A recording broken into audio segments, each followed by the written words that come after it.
Pistol.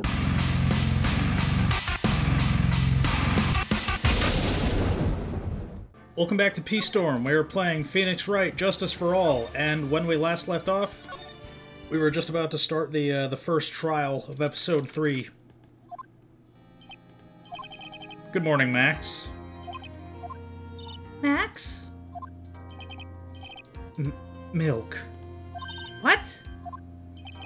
If I don't have a glass of milk before I go on stage, I just can't function, sweetie.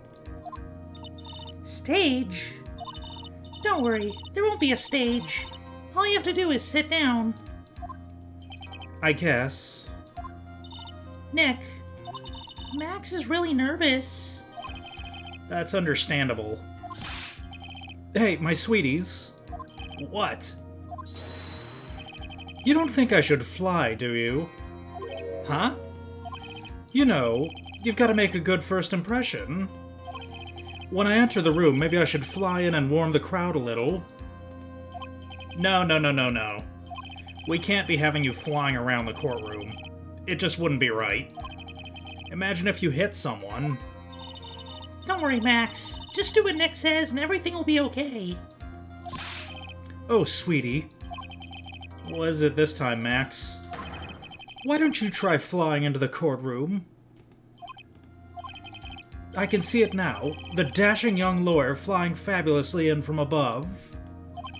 One glimpse of that, and everyone in the room will be on your side. Max, really, no one needs to fly today. Nick, what's with that look in your eyes? I like the sound of that. Dashing young lawyer flying fabulously.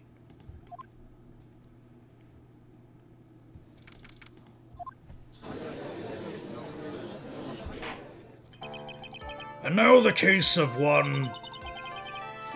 What? Your Honor, get on with it! Oh, sorry. I just realized that the defendant's name is Billy Bob Johns. So... Well, isn't the defendant also known as Maximilian Galactica? Yes, Your Honor. He does often go by that name. You know, my grandchild is a huge fan of his. I think everyone here wouldn't mind if we call the defendant Maximilian Galactica. It sounds more friendly. Wonder if that's to our advantage. Miss Von Karma, your opening statement, if you please. I hope you didn't bother thinking you'd win this one, Mr. Phoenix Wright. Huh? That spirit-channeling trial was a sham. I refuse to acknowledge its legitimacy. It did not count. Do you hear me? She must still be upset about what happened last time. You have no chance. Zero. Zilch. Nada. I'm not losing this case. Why, you ask? Because it is not in the nature of a Von Karma to lose at anything. I guess being born with the name Von Karma is a free pass to be arrogant and annoying. Watch and learn, Mr. Phoenix Wright. I'll show you the textbook procedure for proving how absolutely guilty you are. Me? Guilty? What are you talking about? It will be my ultimate revenge. But it's not like it'll bring her dad back. There, opening statement complete. Now let's hurry and wrap up this waste of time. Very well. You may call your first witness, Miss Von Karma. Detective Dick Gumshoe, get up there, now! Sorry to keep you from work, as I'm sure you need every penny you can earn, Detective. Don't mention it. It's no trouble at all. I've been looking forward to this. Very well. I would like you to begin by shedding light on the events in question. At your service, sir. All right, Detective. You may proceed with your testimony.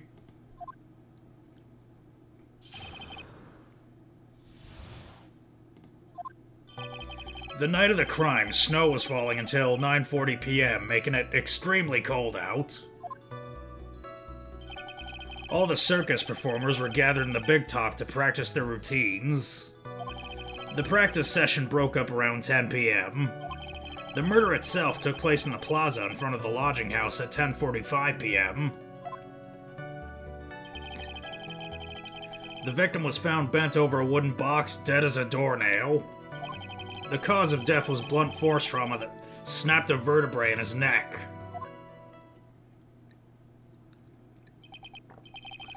I see. He was beaten to death. Here's the autopsy report for the victim. The court accepts this into evidence. A blunt object. Very well. Mr. Phoenix Wright, you may begin your cross-examination. Yes, Your Honor.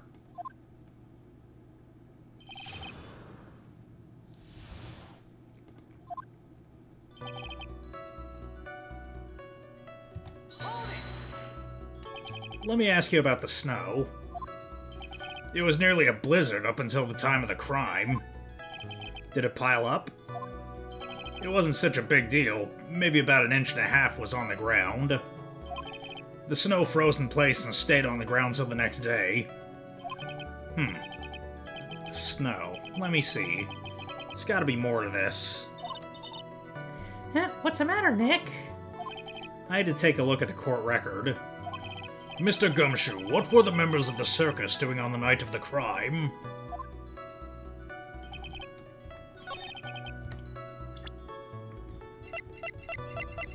Let's see here. Is there a timestamp on the... Nope. Nope. Yeah, I guess we'll just look at the rest of the... Yeah, press the rest of the statements. When you say all of the circus performers, who do you mean? Everyone but the dancers and staff were there. Regina the animal tamer, Mo the clown, Ben the ventriloquist, and of course the defendant, Maximilian Galactica, and his victim, the ringmaster. Oh, I almost forgot, Regent the tiger was there as well. Out of curiosity, what about the circus monkey? When I was investigating yesterday, he happened to snatch my wristwatch. Detective, you're welcome to file a police report after these proceedings.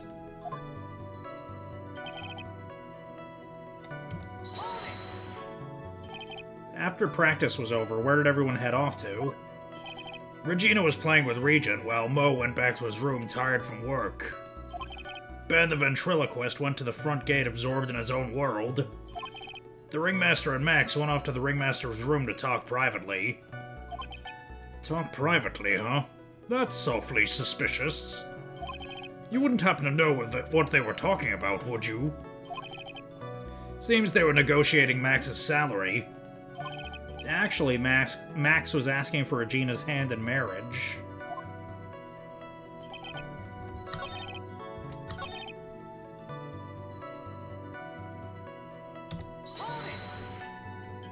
I'd like you to be a bit more specific about the events at 10:15 p.m.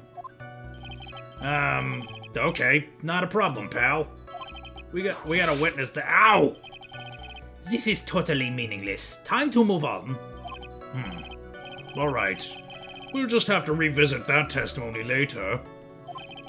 Detective Gumshoe, would you mind telling us how the victim met his end?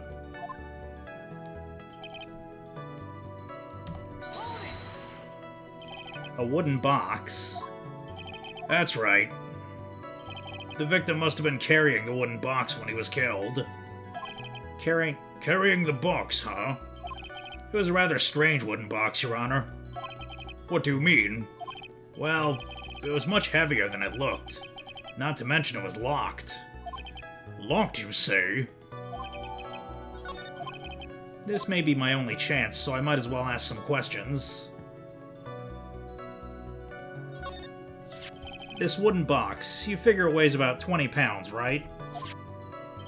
Sounds about right. The whole thing's lined with iron. Iron plating? Why do you think it's lined with iron? I figured they just— Ouch! I think we could do without your guesses, Detective. Stick to what little you actually know. Sorry. Suffice to say, the box is really heavy. Much better. You may continue on, Detective.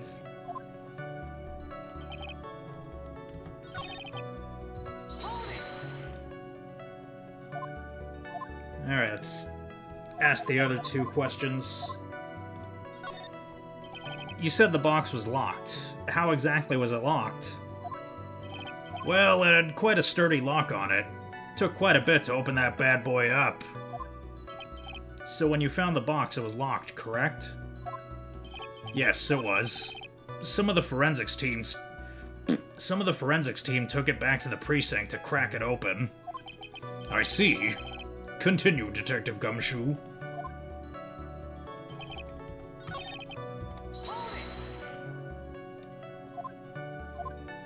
Alright, time to find out what was in the box.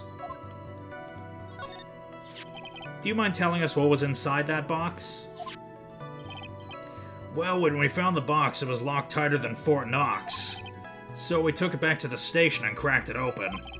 All that was inside was this little bottle. Bottle? What is that, Detective? Exactly what it looks like, Your Honor. It's a condiment bottle. What's inside the bottle? It's filled with pepper. Pepper? Why in the world was it locked in that big box? There's only one little bottle in that huge box? I wonder if it has some sort of special meaning.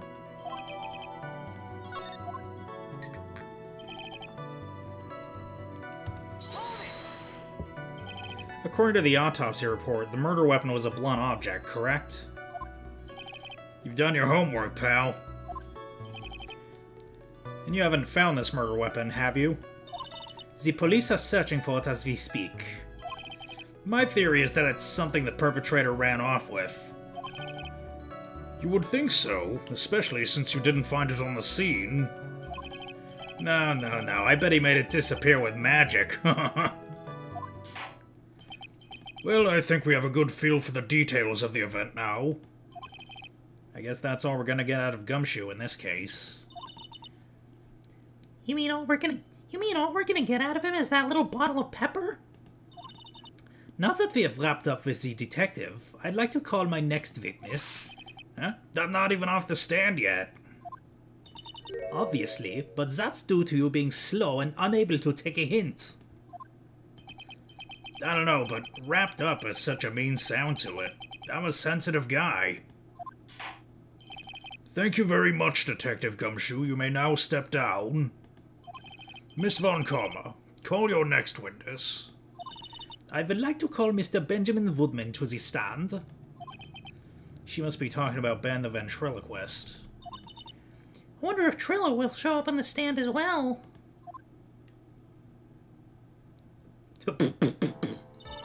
Please state your name and occupation for the record. My full name is Trilo Quist. I'm employed as an operatic tenor. Excuse me? The witness called to the stand was one Mr. Benjamin Woodman, ventriloquist. That robe must be cutting off your circulation. I said that I was a singer. Maybe you don't believe me. Fine. I'll grace you with a song. Me, me, me, me, me, me, me. The world of the law. Exciting and daring. Guilt or innocence. Decided by a judge dressed up like a woman. Well, what do you think?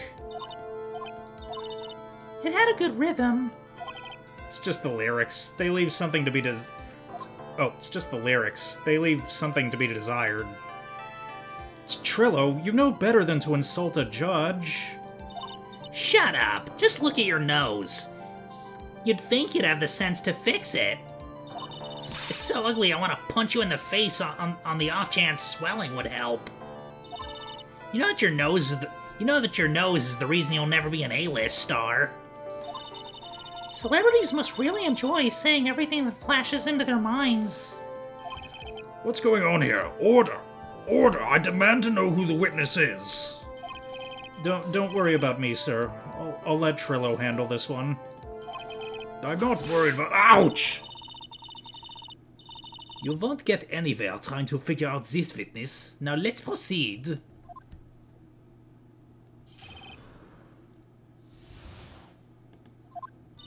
Once practice was over, I left the tent with the stooge, clown. Once we got to the lodging house, I ditched him and went back to the plaza's entrance. That's when I saw Max heading toward the scene of the crime.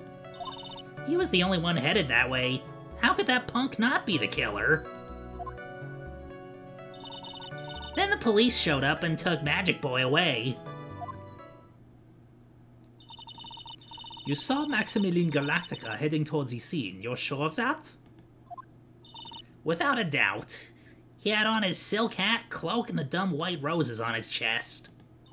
How can he mistake someone with that crazy getup and his nose stuck up so high? That's enough. I think we all get the picture. Just one thing. You said you ditched the clown. That's right, dress boy. Well, since you weren't with him, couldn't that mean the clown committed the crime? He's got a point. What a shame. It was a nice theory, but fuck. Something about the culprit. Why's that? Here's absolute proof. A silk hat? This was found at the scene of the crime. It belongs to the defendant. Without question, he was wearing his signature hat during practice. If the clown was the murderer, there would be no reason for this hat to be at the scene. Well done, Miss Von Karma. Your prosecutorial skills are unrivaled. Well done. Thank you for stating the obvious, Mr. Phoenix Wright. What do you have to say? Okay. I guess she's the boss again today.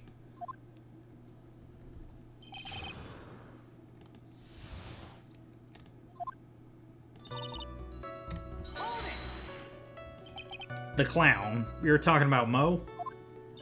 Of course I'm talking about that old fart. He's so pathetic, I can't stand him. Just a little bit of exercise and his makeup is running all over the place. Once practice was over, he was 9/10 of the way to keeling over for good. Poor guy. We didn't have any choice, so Ben took him back to his room. When it comes to being a first-place loser, this guy's ahead of the pack. Then what happened?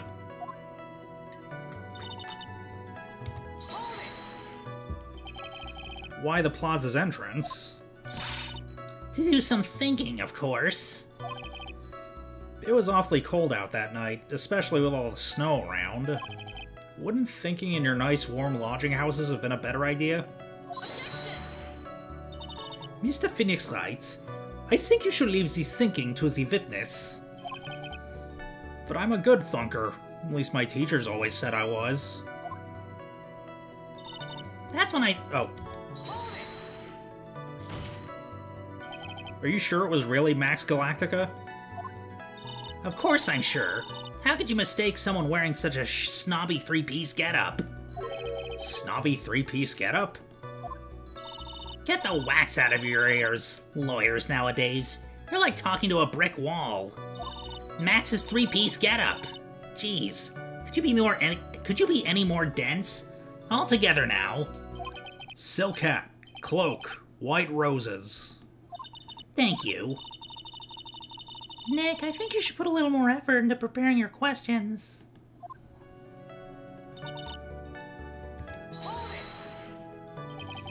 You saw Max and only Max, right, Trilo? That's right, and that makes him the killer. There was only one person headed that way that night. That makes quite a bit of sense and makes Max one suspicious character. There's more to this story than meets the eye. Is there something amiss in this?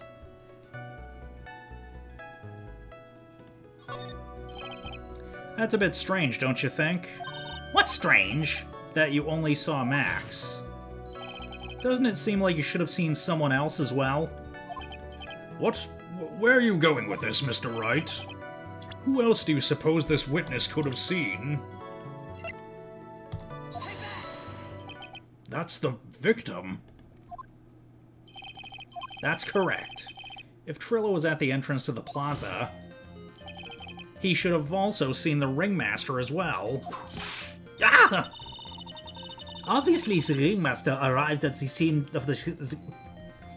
Obviously, the ringmaster arrived at the scene of the crime before the witness could have seen him. Anyone with sense could have figured that one out. What are you talking about? The ringmaster and Max went together to the ringmaster's room. Is that according to the defendant? A likely story.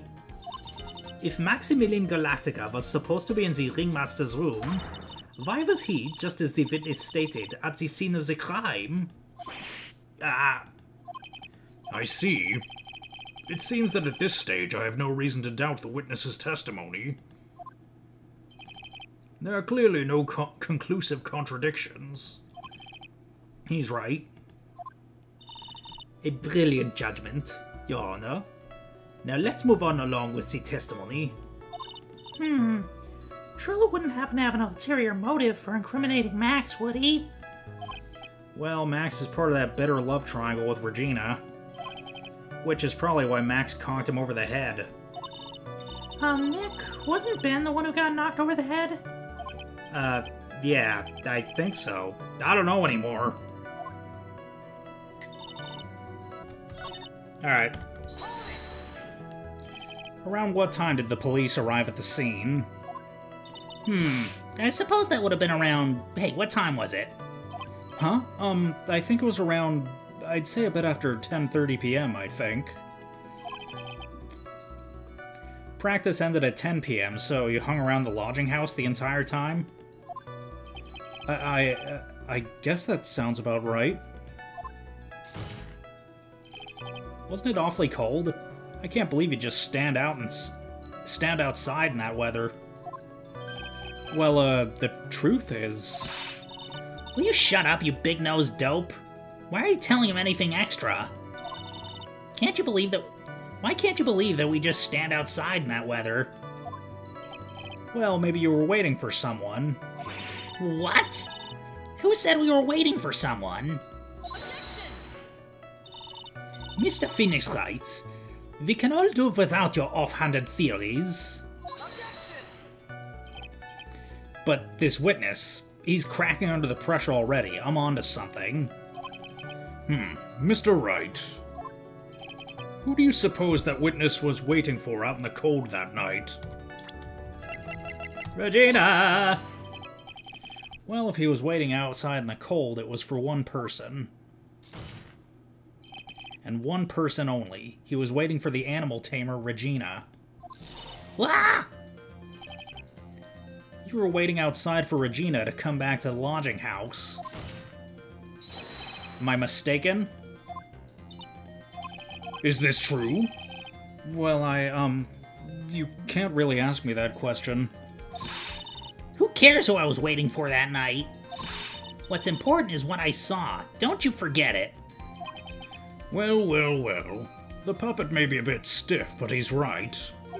Huh? Alright. There's obviously a reason why this witness was there that night. He spent all that time waiting for Regina to arrive. Moreover, even if someone else would have walked right in front of him, I doubt he would have paid them a second thought. Ah! That makes perfect sense. What did you just say? The witness saw the defendant. The witness saw the defendant at the scene of the crime. However, he did not see the victim on the way to his eventual demise. If you accept that, then you must accept that there's a high likelihood that he could have... Ow! There's absolutely no proof that the witness was waiting for the animal tamer.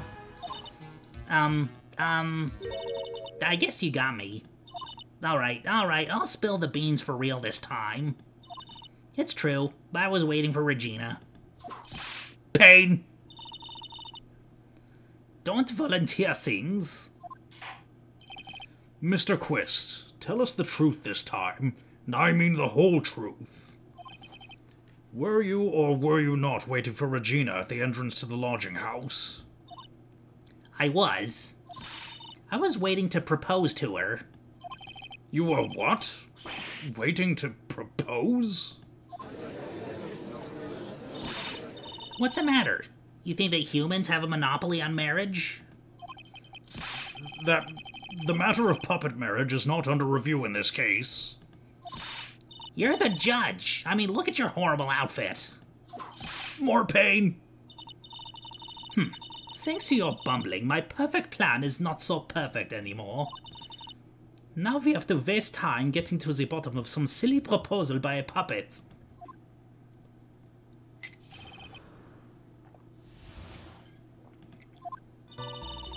Don't be so surprised that I was going to propose to Regina.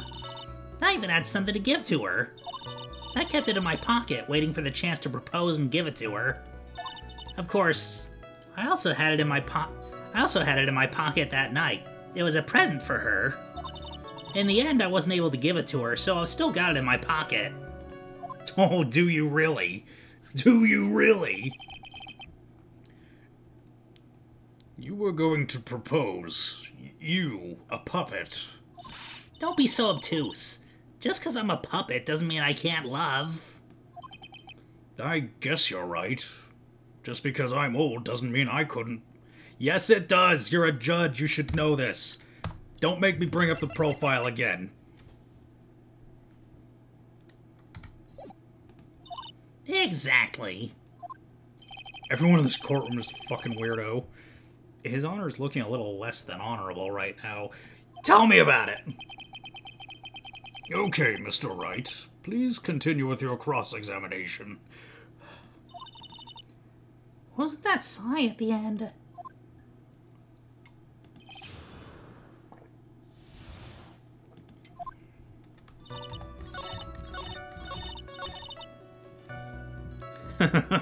Still got it in your pocket, you say? I don't think so. What?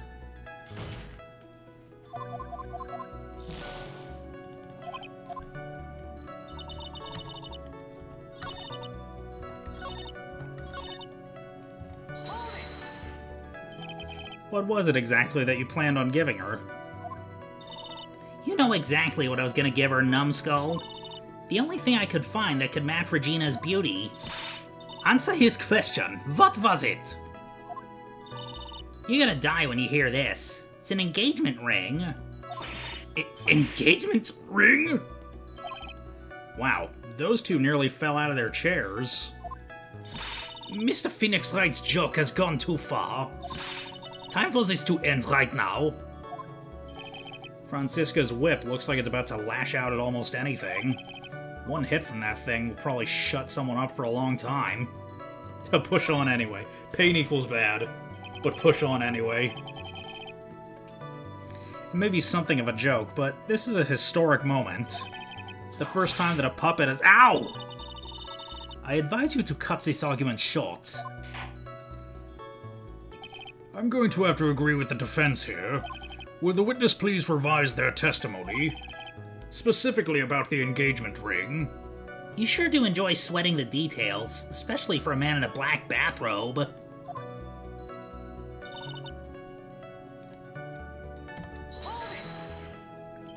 An engagement ring. Uh-huh. It's actually a diamond-shaped stone cut from glass. Even more brilliant than the real thing. I think Regina's gonna love it. It's just a ring. What's the matter, Nick? Well, there's gotta be something I can catch him on. Okay, let's see if presenting it works now. Gotcha, bitch. Trilo, do you mind if I show you something? What is it? What are you talking about? Uh-oh. Looks like they're gonna double team me now. Do you recognize this ring? That's mine. Give it back, thief. Thief. Didn't you just testify about this very object? I believe you said, in the end, I wasn't able to give it to her, so I still got it in my pocket. Why then do I have it right here? Ah! What is going on here? That's... Ben, say something. Don't put me on the spot like that, Trilo. I found this in Money's room. Money's room? You mean a room they put money, like at a bank vault? Ha! That filthy monkey's gonna get what's coming to him. Mr. Quist, I would prefer if you avoided slandering innocent fiats in my court. Well, Your Honor, Money is really a monkey, in every sense of the word. Ah, I see. Well then. Money likes to go after the shiniest things he can find and gather them up. Shiny things? Trilo, when was this ring stolen from you? Well, I suppose it was that time, you know, that night. The night of the crime. What did you just say? Details. I need more details. Well, it was stolen right after Max showed up in the plaza.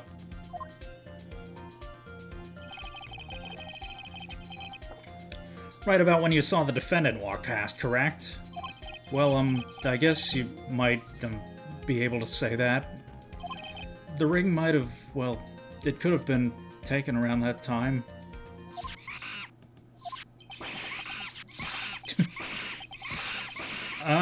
Yow, oh.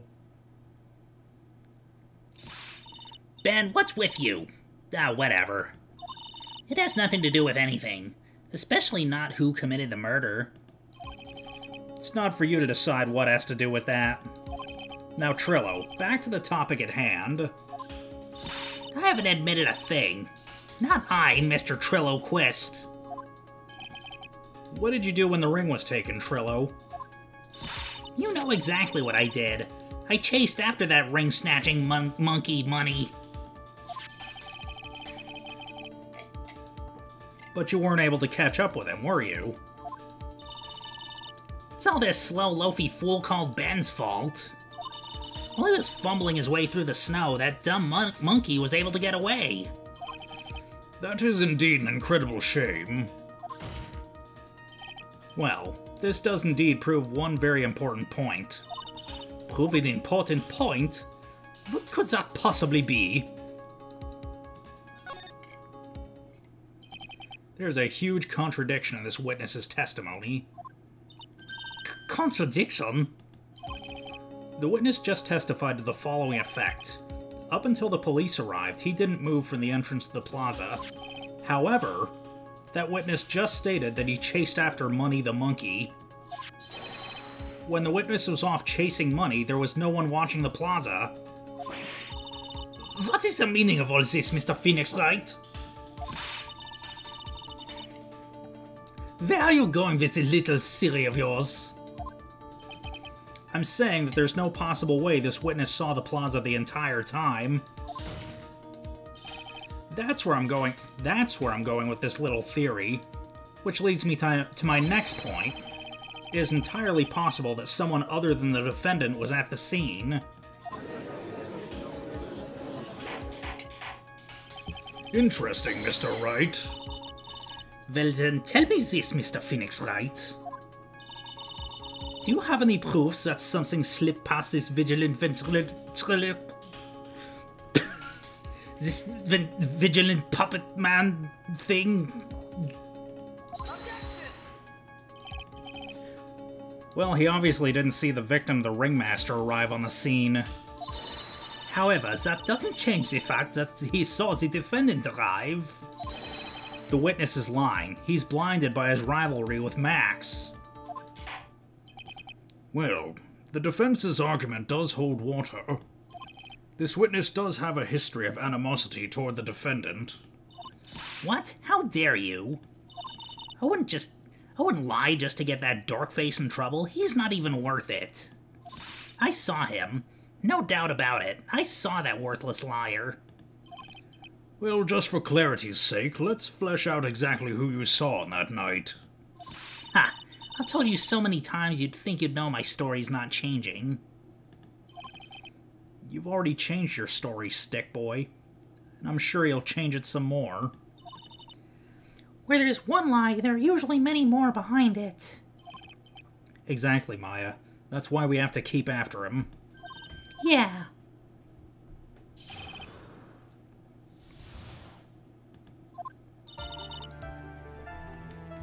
I'll give you that I was waiting that night for Regina. But that doesn't change the fact that I saw Max in the plaza that night. He showed up after I'd been waiting there for about 5 minutes. I said good evening to him, but he didn't even acknowledge my presence. I'm absolutely sure it was him. I saw Maximilian Galactica at the scene. There's no way I could mistake someone wearing those 3 ridiculous symbols.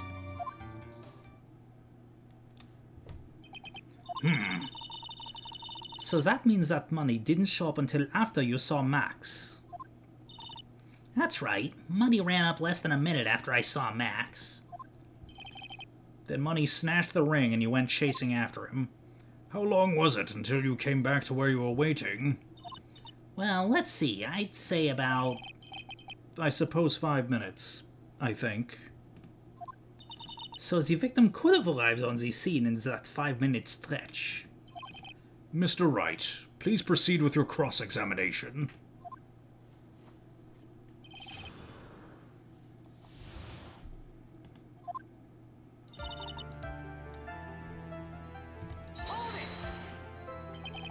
So you're only concerned with waiting for Regina that night. That means you probably wouldn't have noticed if someone else showed up. You should think about how many eyes I actually have. I've got 4, you know. 4. F-O-U-R. Counting Ben, of course. With that many eyes, do you really think something would have slipped by me? 4 eyes is an awful lot of attention directed at one area, I suppose. Yikes. The judge is even more dangerous to our case than Trilo.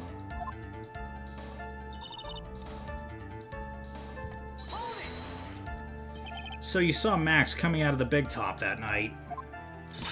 Of course that's where I saw him coming from. I was staring at the entrance of the tent the entire time. I guess that makes sense. Especially since he was waiting for Regina.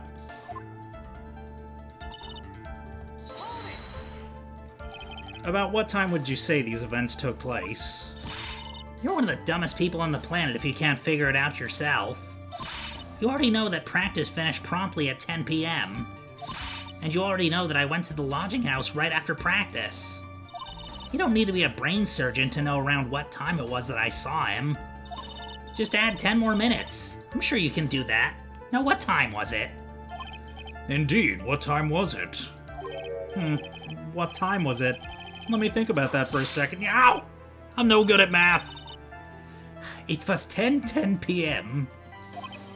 Ah, yes, that sounds about right. Sounds about right because that's the time I saw Max on the scene.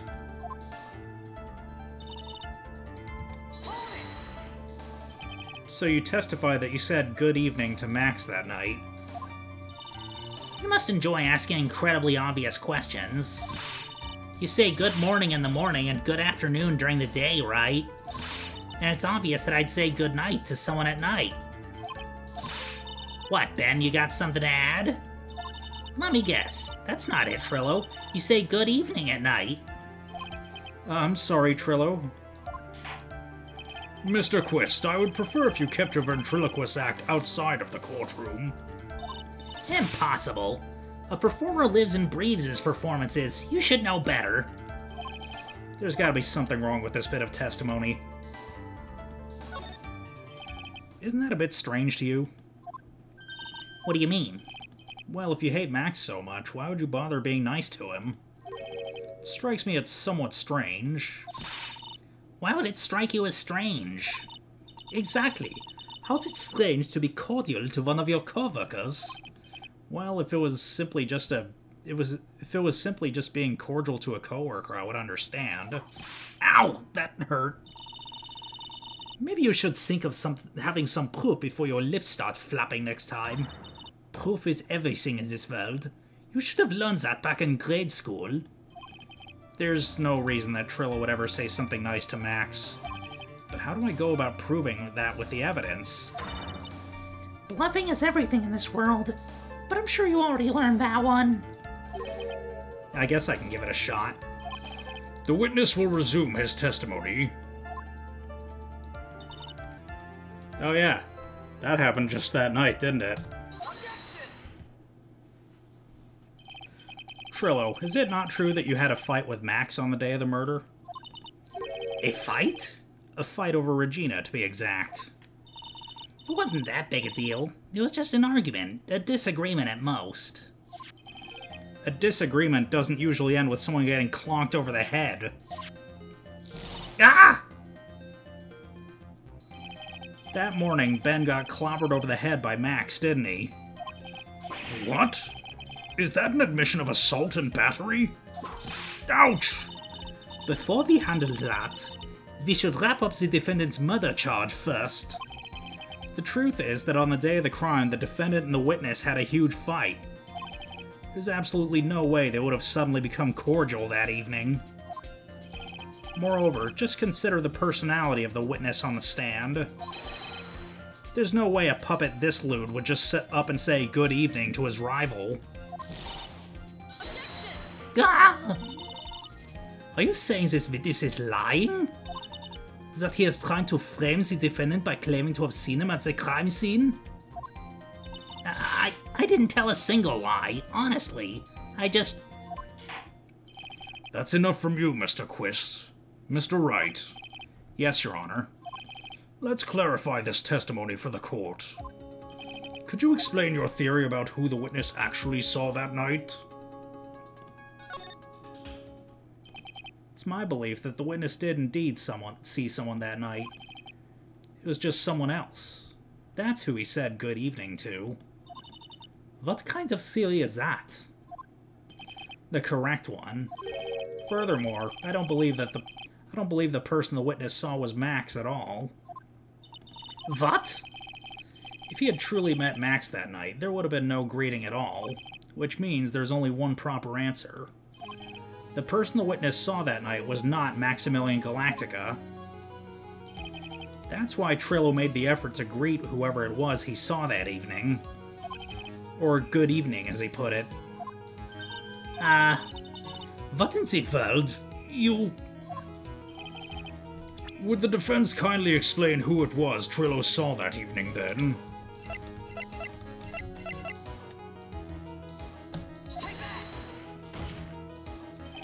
Considering the ill temper of this witness, there's only one person he would greet.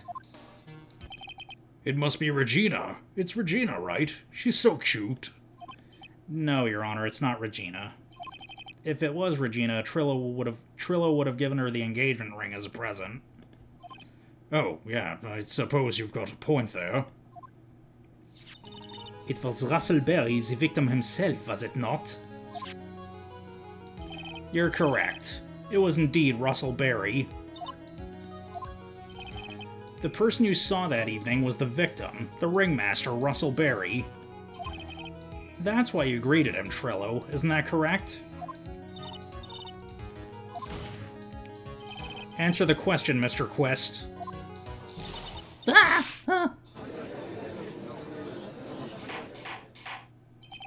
Order! Order! How do you respond to this? Wait a second. Well, at first I thought it was the old man. But once I got a better look at him, it was obviously Maximilian Galactica.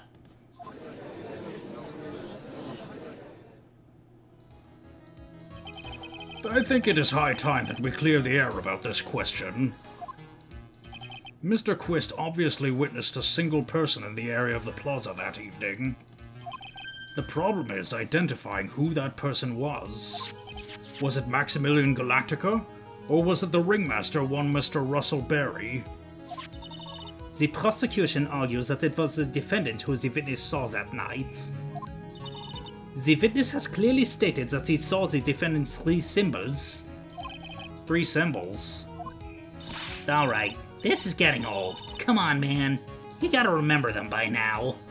Here we go again. Everyone, all together now. Ow! Yes, we know. The silk hat, cloak, and white roses.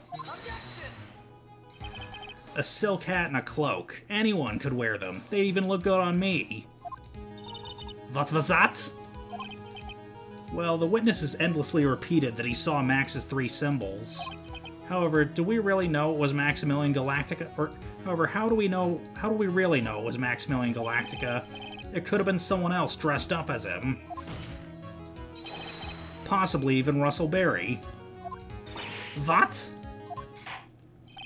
Miss Von Karma, do you have clear evidence that the person the defendant... the person the witness saw was the defendant? Well, If that's the case, then it is impossible for me to make a judgment at this point. Yes! I think we finally won a point on this one. That is very unfortunate. Huh? You're just a little too excited for your own good, Mr. Phoenix Wright. What do you mean by that? You merely established one thing from this witness. You established that this witness saw one person in the plaza that night. I applaud you on your effort, but... But? Who that person was can only be answered by the next witness. Huh? Your Honor, the prosecution will provide, beyond a shadow of a doubt, an answer to that question, and evidence that clearly establishes one thing, that there's no one other than Maximilian Galactica responsible for this crime.